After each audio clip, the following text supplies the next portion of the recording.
नङा जोंनियाथ' दा पिकनिक स्पटआ मोजाङै सोलिगासिनो दङ माखासे मानसिफ्रा ओरैबायदि दङ एसे बिसोरनि गोसोआव मा साननानै बुङो जों मोनदांनो हाया खिन्थु जोंनिया अलरेडि मोजाङै सोलिगासिनो दङ जों गासैबो दिनै नोंथाङा नायनो हागोन जेसेबां गारि दंफैयो आरो बेजों लोगोसे दिनैहाय जोंनि डिस्ट्रिक्टनि प्रग्राम दङ डिसि प्रग्राम दङ एडिसनेल एसपि दङ आरो दिनैहाय कर्टनि गिदिर गिदिर मानसिफोर दंफैयो गासैबो दंफैजोबो दा बेफोरबायदि सोलिबाय थानाय समावहाय सोरबा सासे बेखौहाय बन्द' जाबाय होनना बुंनाया बिसोर माबोरैहाय मा बाथ्राखौ लानानै बे बुंदों जों बेखौ मोनदांनो हायाखै आरो बिसोरो बे बुंनाया बिसोर बबेखौ बुंदों जों मोनदाङाखै खिन्थु जोङो दिनैहाय बिसोरथ' अलरेडि बन्द' जाखानायखौ लानानै दिनैसो बन्द' जाबाय होननाय बुंनायाथ' बियो बै पुरानाखौ बुंनाय जायाखै जोंनि दा सोलिबाय थानायखौ बुंदों बिसोरो नाथाय बियो जोंनि बन्द' जेबो जायाखै बे माने बिसोरनि बुंनाय बिसोरनि बेक्तिगत खोथासो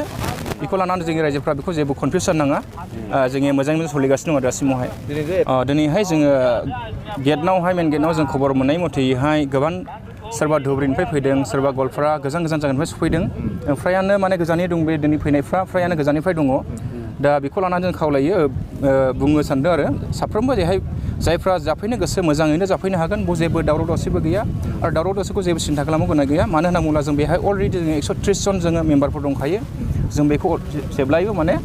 नायफ्लायबाय थायो आरो साखोन सिखोनावथ' दिनै नायनो हागोन नोंथांमोनाबो दिनै जोङो डेलि माने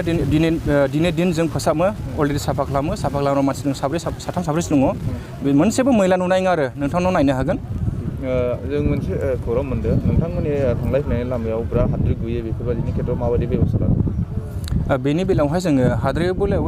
जों मैयाबो एसे दै होनाय जादों जों गेजेर दै होगोन दै सारगोन खेबथामसो सारबाय जोङो ओमफ्राय अभार जायोब्ला जों सारनो सप्तायावहाय ओरैनो जोङो बे गोदान बोसोरनिफ्राय लानानै जोङो दैलि सारनायनि खोथा लादों दा जों बर्थमान साननै बाद सानथाम बाद सारगासिनो आरो